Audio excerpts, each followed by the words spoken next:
Awesome. Oh my God. Good morning, everybody. It's morning here in California. Thank you for coming. I really appreciate you taking the time and sharing this information.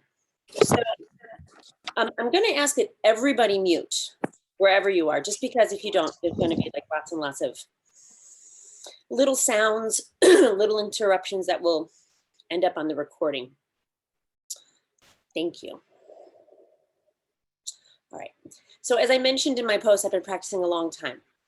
I've been teaching a long time. Knee injuries are the most common thing you see. And I want to just start by saying we have to shift our perspective on what Ashtanga yoga method is. What is Mysore style Ashtanga yoga, right? Many people come in, they do a lead primary class. They basically try to do every posture in the first day. And, you know, within a few weeks, they're dealing with issues. And that's just not the method at all, right? So when I'm teaching somebody, you know, ideally in a Mysore room, which I haven't done in a year, and I can talk about that. That's a whole different thing.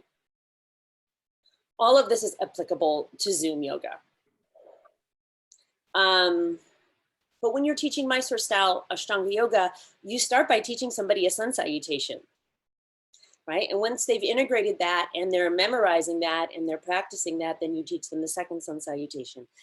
Then you teach them the standing postures one by one, right? And it isn't until we get towards the end of standing, Ardha Baddha Padmottanasana, right? Half lotus, forward fold, standing, that we're even really having to deal with anything in the knee, right? And so when I get a student to that pose, that's when I'm starting to look for, you know, how does that feel?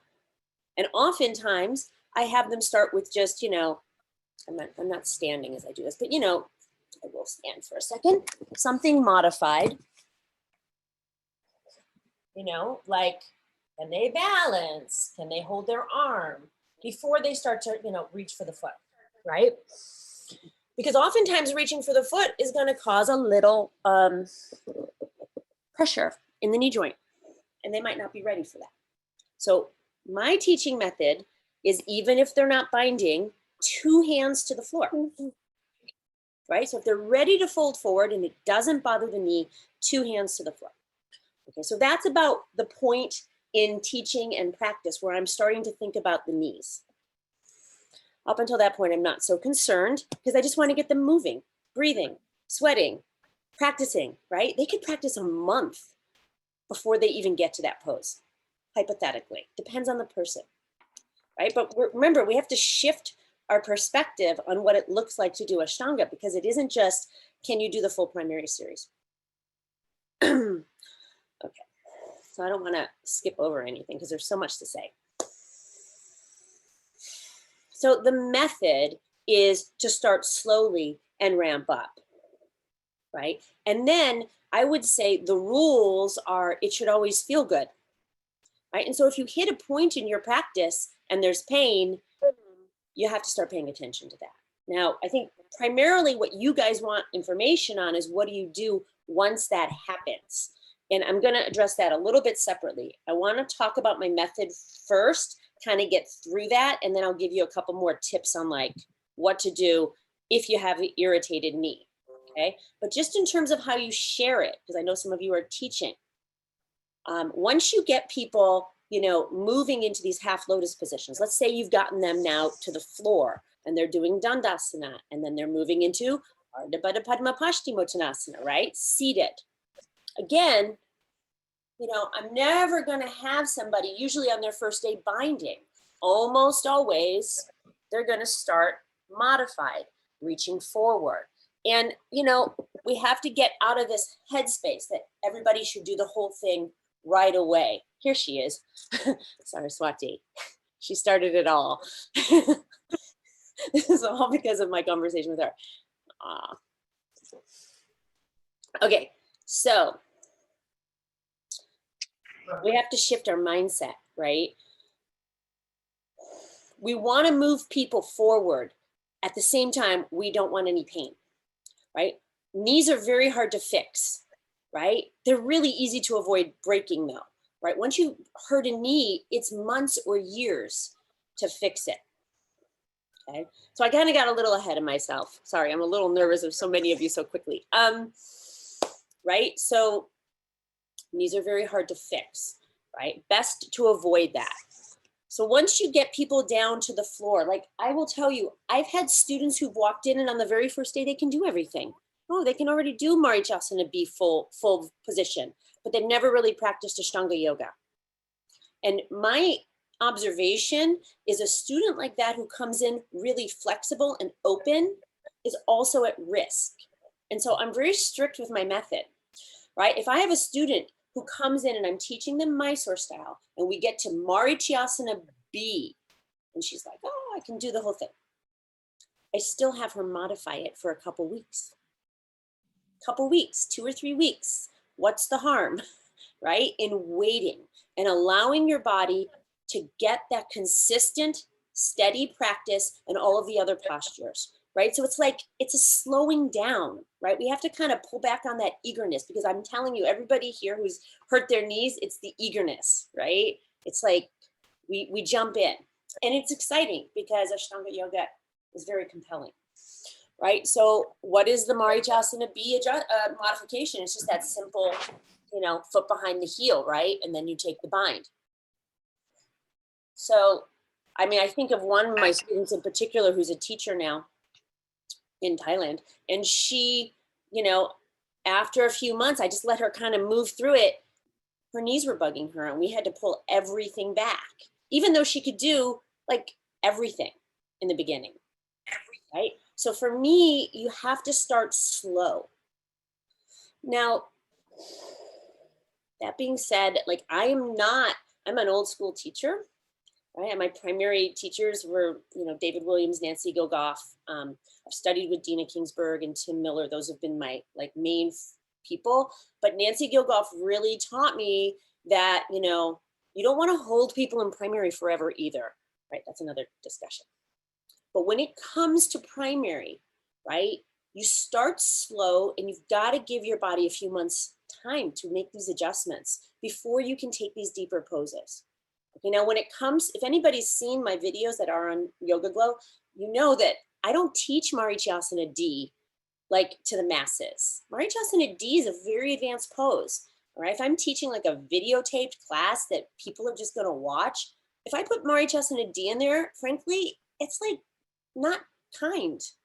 It's really not. Like you have to, there's a reason why Ashtanga yoga is taught with so much attention, right? A Mysore room is generally not your most crowded class on the planet, right? It's a teacher and enough students that you can give them, really quality attention, right? And so I can't do that if I'm not there, right? And I can't do that if I don't have my eyes on somebody. So I always teach a modified D. And my modified D, honestly, is Ardha Matsyendrasana, right? So I find that, a couple things actually. I find that if I'm teaching people Marichasana A, right? And then I teach them the modified B, you guys might know this already. Modified B is an easier catch than A for people who can't quite get the mind, right?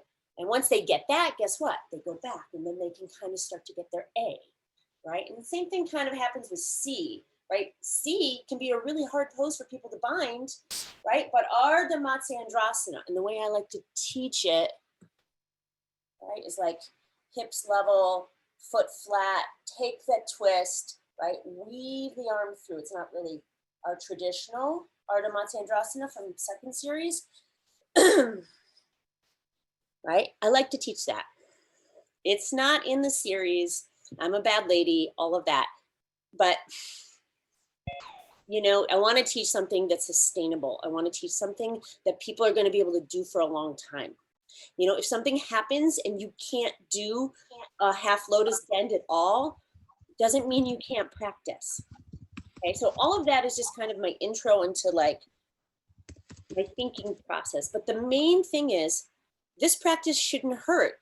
And just because you can't do it Like, just because you can't do the posture doesn't mean you can't do the practice. All right. So if your knee is injured, you can still do an entire practice and then modify the things you need to modify. Long time ago, I met this guy. Some of you might have heard of him, named Danny Paradise.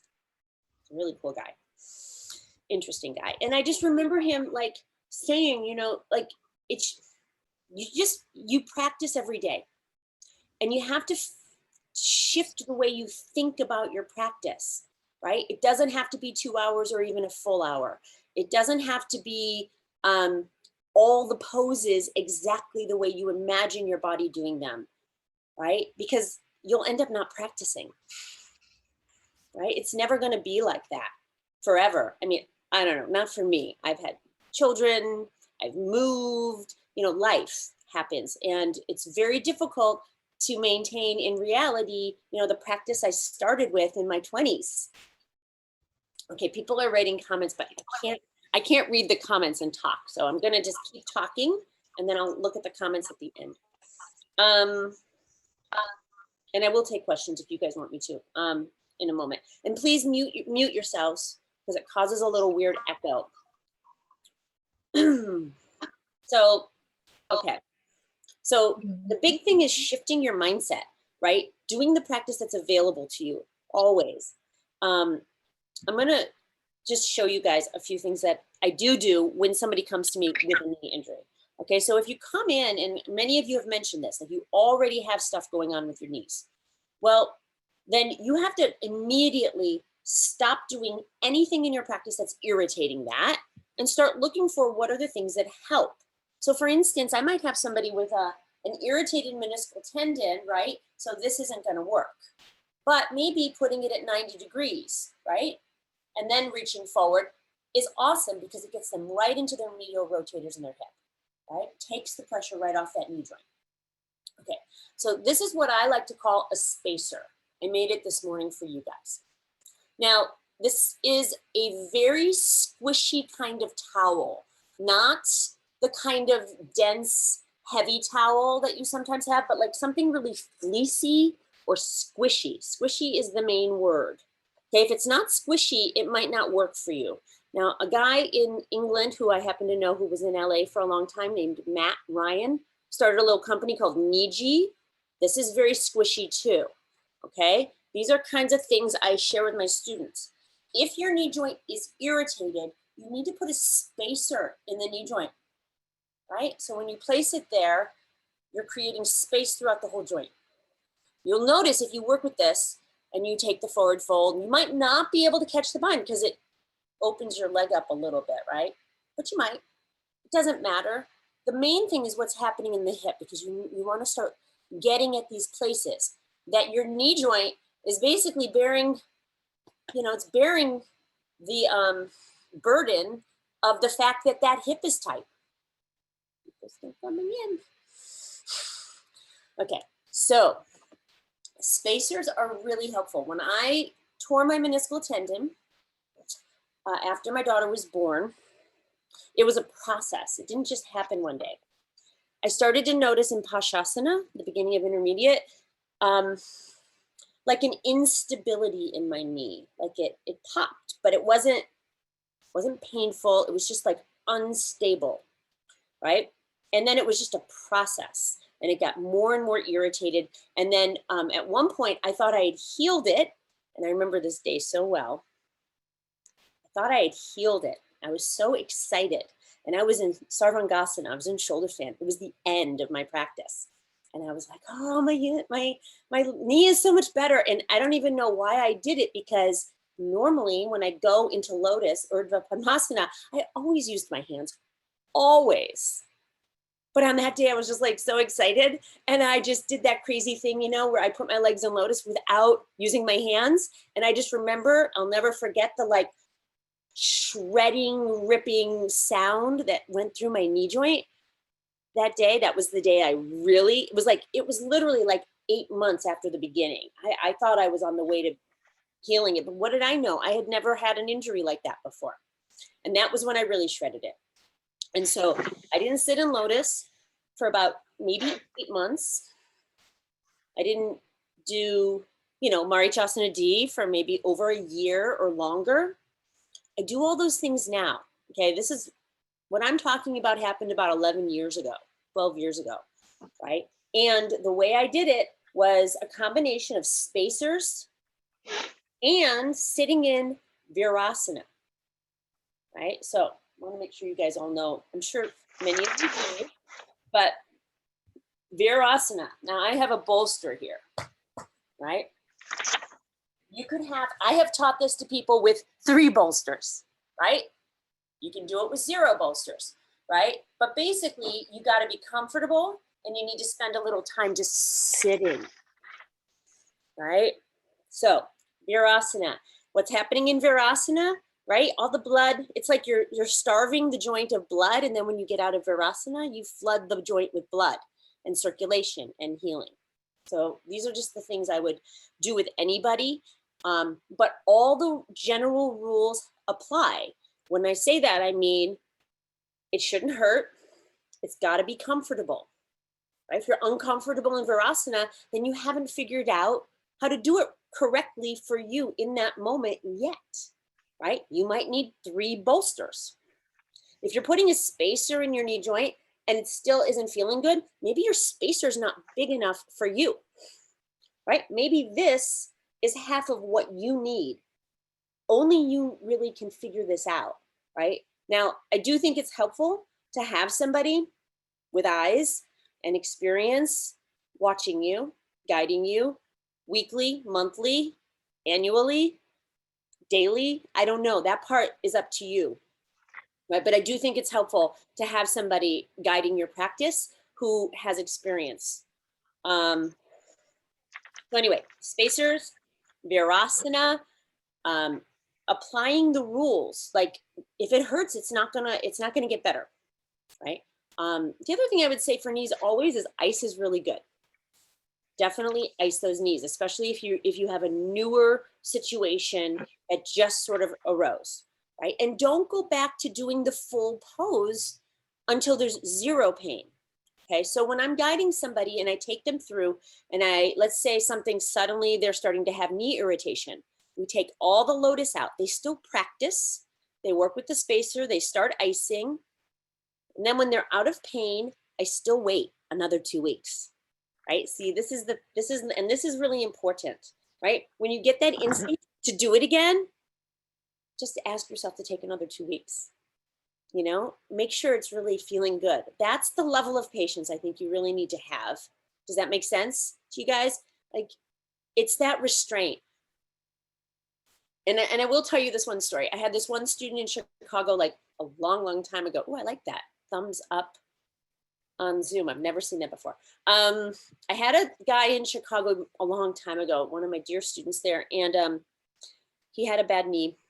It was blown out. He went to the doctor. They told him, he needed surgery. And I started talking to him and I said, well, what is this? Like, you can't do Marichasana D. Okay. What else can you do? Can you walk? Can you run? Can you play basketball? What are the things that are important to you? There was nothing in his life impacted by this injury except the fact that he wanted to do Marichasana D. And I looked at him and I said, is that a good enough reason to have surgery? Like, can you just do your practice and live without Marichasana D? Right? So we love Ashtanga yoga. I get it.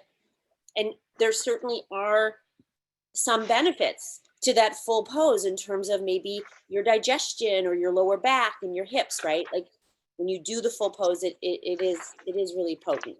But we also like have to really stay rooted and grounded in like why we're doing our practice and what are we really trying to create, right?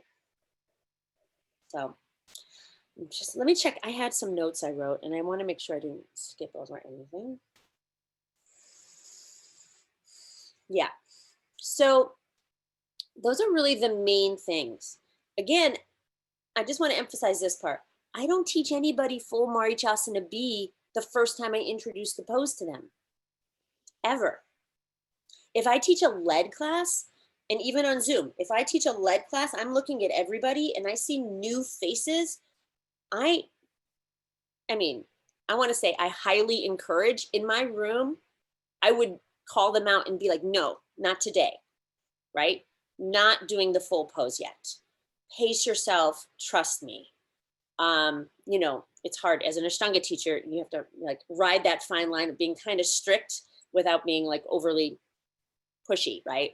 But I really encourage people to have that restraint so that they can have the longevity and consistency they really want in their practice. All right, I kind of feel like I've covered what I really wanted to say, and I'm going to look at the comments because there were a few. Hi, Jody. Are there ways to be more aware to be able to catch myself? So, yes, if you feel pain. Okay, here's the rules for pain. Sharp shooting, ripping, tearing, burning, breaking, searing. Sharp, tearing, ripping, burning, breaking, searing. Those are the feelings, okay? Discomfort is not a sensation. That's an emotional reaction, right? We all are uncomfortable if we're really practicing yoga, right? That's not pain. Pain is sharp, sharp, tearing, ripping, burning, breaking, you know, you feel it. That's not good. We don't want that, okay? I know I'm in the 80s, I did, you know, like Jane Fonda workouts with my mom, right? No pain, no gain. That doesn't work here. Yeah. If you apply no pain, no gain to Ashtanga yoga, you won't be able to walk. It's not what we want. And so the other thing I want to say is, and then, you know, I'm kind of an old school. I'm not really that hip to like necessarily how things are taught. I know that like a lot of Ashtanga teachers will just like have you do have you do full poses right away. I also don't, I also don't really go for the idea that like you should be able to do everything in primary before you start intermediate, especially when it comes to knees. Especially when it comes to knees. If you've been practicing Ashtanga for a year or two, right? A year or two, I think that's pretty good. Then the beginning of intermediate can be very, very helpful. I have some students who will never do a drop back. So they're just never going to do a drop back. All right. I have a woman who's one of my dearest friends who's been practicing with me for 15 years. She came in, she was in her early 50s, you know, very like type A. I love her. She does full second. She's never going to do a drop back. She's never going to touch her feet in Kapotasana. Okay. She's too forward. But if I kept her from doing back bends, I would really be doing her a disservice. And when it comes to knees, opening the hip flexors, opening the quadriceps in the front, you know, going into these back bends, working on the beginning of Bakasana, right? These poses are so, so important for freeing the spine. So I'm not a believer in holding people in primary for 10 years, you know, waiting for them to do a drop back. That's just not the method as I've been taught. I feel like there was one more really important thing with that. Maybe it'll come to me. Because I fall on the hyperflexors, I do not notice pain. I do not notice pain. I feel it a day later. Okay, right. So for me, after all this time I've been practicing, what I've really come to is like, what is my practice? What's the purpose of my practice? This practice is about cultivating attention. Cultivating attention. You cultivate attention by staying really tuned in to what's happening in your body. Noticing sensation. Okay? Now your brain, your mind, it's like, it's talking all the time. It's judging. It's, you know, it's busy in there.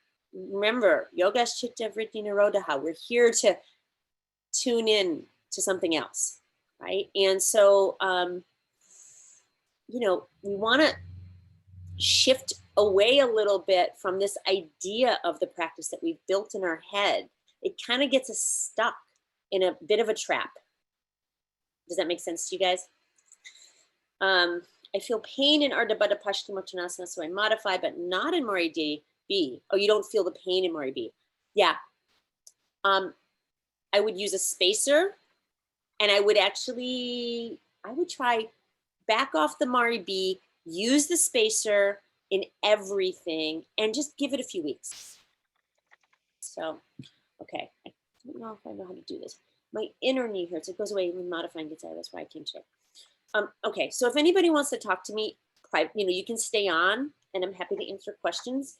If they apply, if something specific applies to you, I'm not a doctor. So I'll say that again. I am not a doctor. I'm just a yoga teacher. But I'm happy to give you tips and stuff like that. I do teach 7 Zoom classes a week. I'm on Facebook. I don't generally, a lot of people Facebook friended me. That's really kind of like my family personal place, but I have a Jody Bloomstein Yoga on Facebook. You can totally follow me there. And I have an Instagram that you can follow. I'm not the best at posting a lot, but I do try to keep people tuned into my classes, my workshops and things like that I'm doing. And of course, everything has changed in the last year. I do everything on Zoom. Yeah, I don't know what's going to happen as far as teaching in person again. I'd be curious. That's a whole nother conversation I'd love to have with you guys. But I actually like teaching on Zoom. And I find that with the camera focused in, I can see honestly more than I could see in a room when I had, 20, 25 people all spread out in the room. I'm really tuned in. And I find that so invaluable. And I also love that, like, I get to work with students all over the world. So, all right. Any other things here? Do you recommend folding, even if you're not binding? Do you recommend folding, even if you're not binding and in lotus? Are we talking, Adam, are you talking about are you talking about Ardha Baddha Padma Paschimottanasana? Is that? Yeah, if you're. Oh, the standing. So if you're standing, yeah. I mean, should you fold even if you're, Yeah, so my rule is, even if you're not binding, if you can touch the floor with both of your hands, right? So if it's stable and it's comfortable, right? And you can breathe, you can drop your head. And, oh my God, I think that's so much more important for your hip than getting it bind. Yeah, and the same thing in the seated pose. Even if you're not binding, I like to have people reach forward with both hands, because the more you get your head down towards that straight leg, I think, much better for your hip to get that opening. So yes, I would say bend forward. I have no idea what the, rules are in Mysore these days. I haven't been to Mysore in a long, long, long time. And, it's all good. It's all important. Everybody's on their path. So, yeah. Okay. So does anybody else have any questions that you want to address before I sign off? Hi, Jenny. Hi. About 20 years ago, I had a bad ski injury in one knee, and it was before I started practicing Ashtanga. So when I came into Ashtanga, one of my teachers suggested that I really, to get into half lotus, I really flexed the foot, and I took my hand in and I grabbed the inside of the thigh, by where the knee connects, and sort of roll it out, keep the foot flexed, and that really helped in opening up to get into my half lotus. So that worked.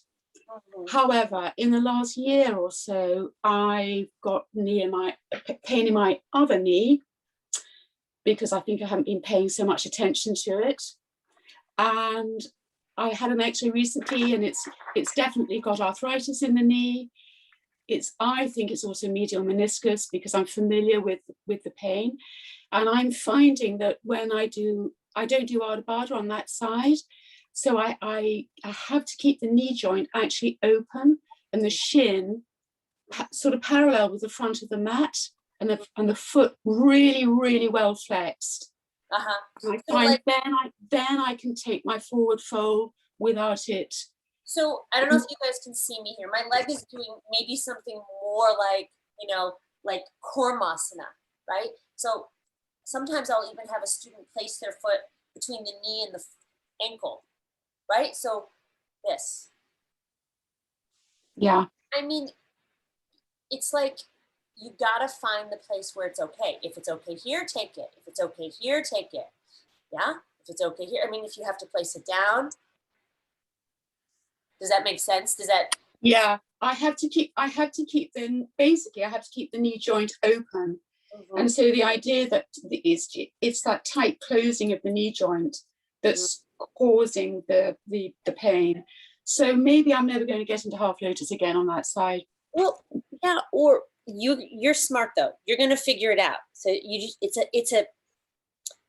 it's like it's like cracking a code, right? You're gonna crack the code, right? You crack the code by figuring out what you can do right now and what feels good and what makes it better, and stick with that for a little while and be really patient.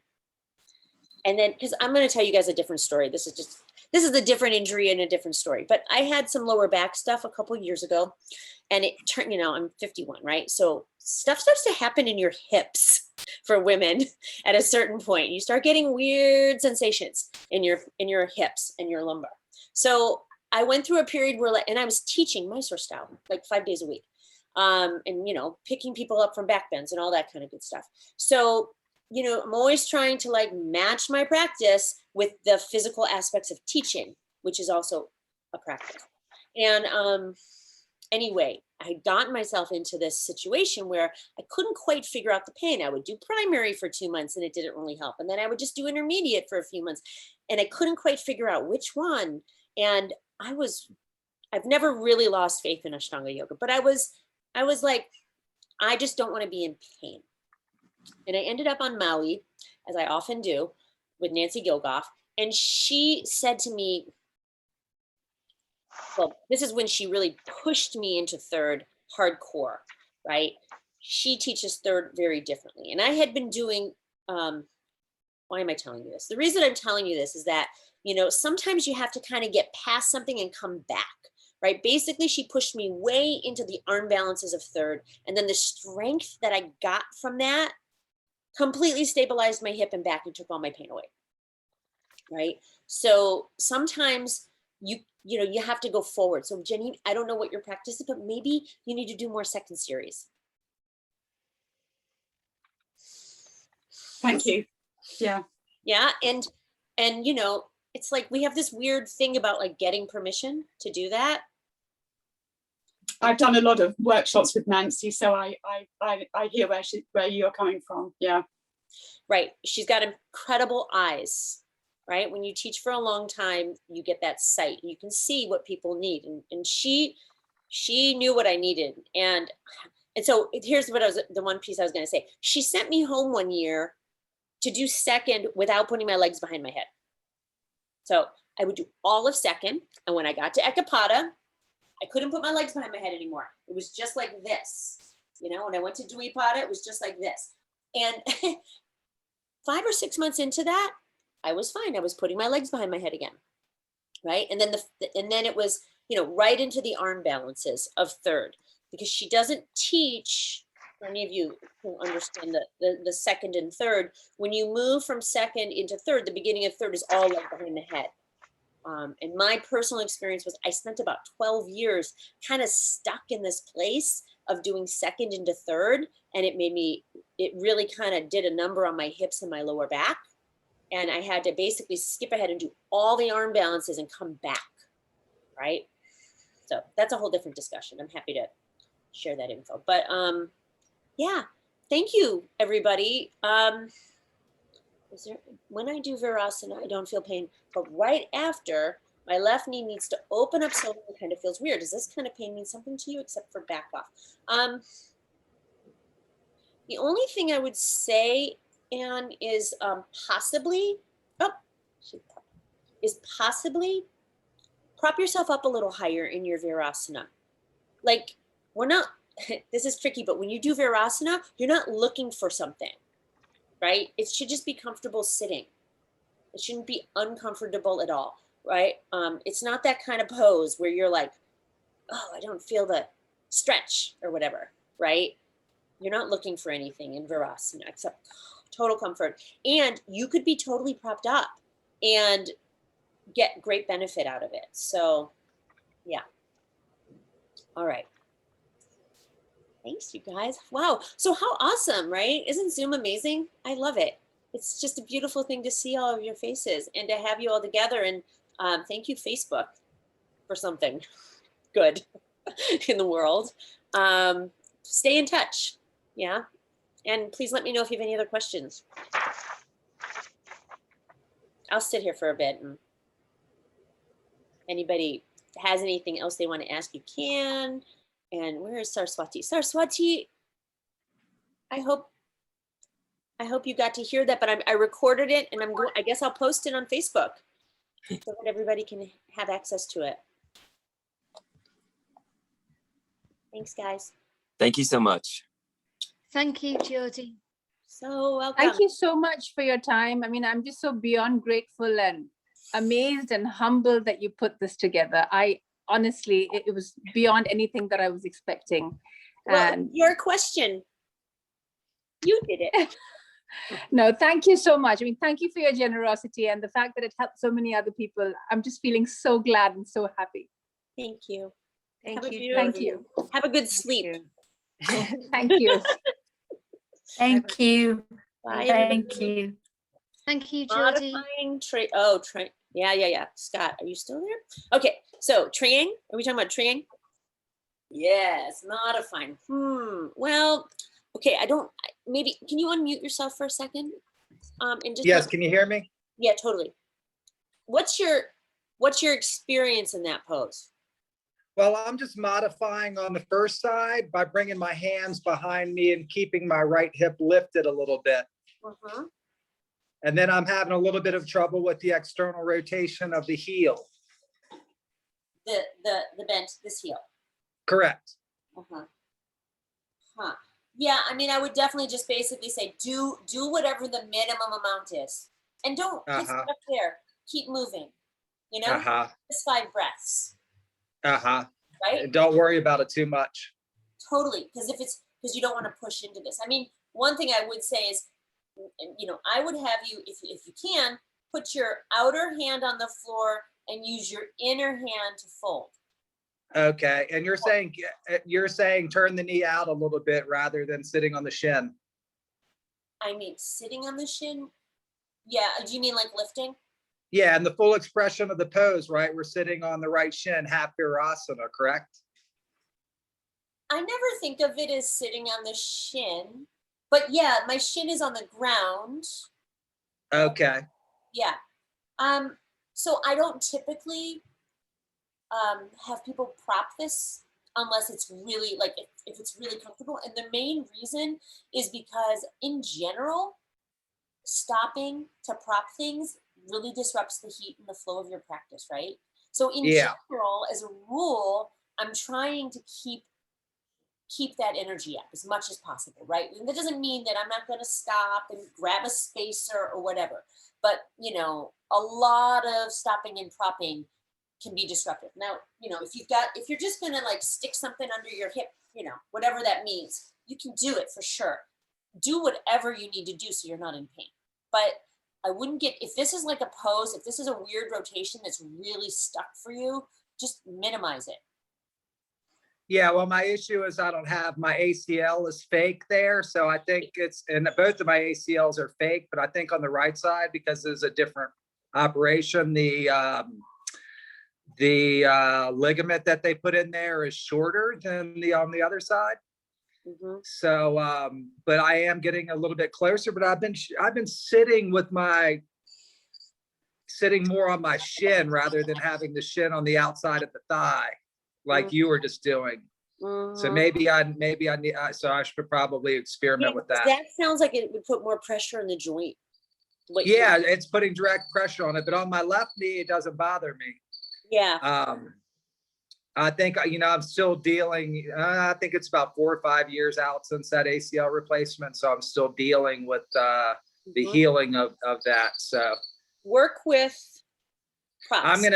Usually I just roll up yoga blankets, but I'm going to see about that. Well, if you just use rubber bands, I didn't say rubber bands, but if you use the rubber bands and you make it now I want to really emphasize this before I end the recording. This is not my favorite one that I've ever had. My favorite one, and I don't have it here, was a squishy fleece blanket. It was like something that like I got for free on an airline or something. It was just this like kind of medium size, not too huge, very fleecy, very squishy blanket, and I would roll that up. And that's what I really used 11 years ago to heal my knee. This is a towel, and it happens to be a more squishy towel than most, but generally I find towels are tricky because they're too dense. But if you get one of those like fleecy kinds of things, that's like a hand towel size, and roll it up, and then have it just close by so it's ready to go, less distraction, all your lotus positions. Because I think it'll help you get the pressure off that knee. You know, there's always two things to keep in mind. What are you doing that's irritating it, and what are you doing that's helping it, right? And if you're doing a whole practice and essentially irritating it more than you're helping it, then you're just not going to feel better. But if you're doing more things to, you know, help it and fewer things, there should be 0 things you're doing to irritate it, then every time you practice, you should feel like 20% better, right? This is how you use your practice to heal. And it takes. Yeah, absolutely. Thank you so much. You're so welcome.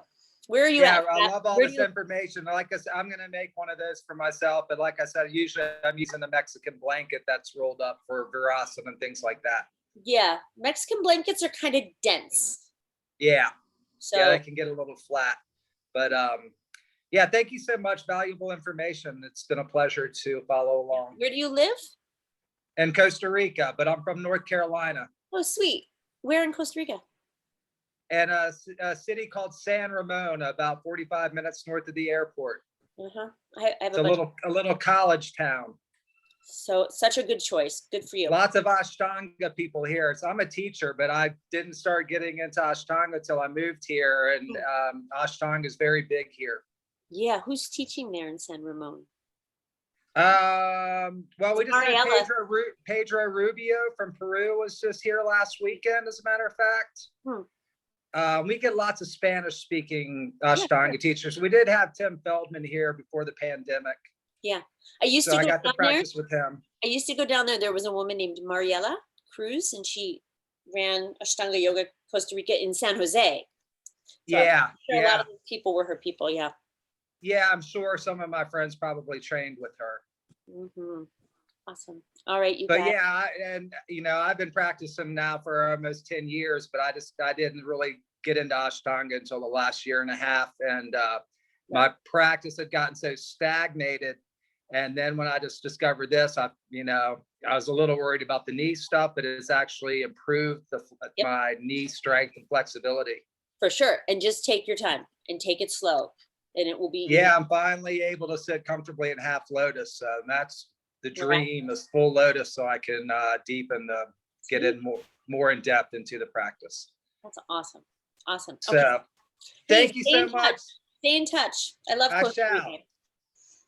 All right, Ciao. guys. Thank you. Any other questions or anything to talk about? That was you. Okay. That's it. I think that's it. Bye, everybody. Thanks for your time. So welcome. Thank you so much. Bye. Made the oatmeal a lot better, but oh well, you're lost. I'll have some later. done with Saraswati, this? is there anything else you wanted me to talk about? You're still here. No, you covered so much more than I was expecting, to be honest. Okay. I'm off to grab my dog's fleecy blanket. Yeah, okay, good. Thank Good you luck. so much. You're so You're welcome. amazing. Thank you. Have a good night.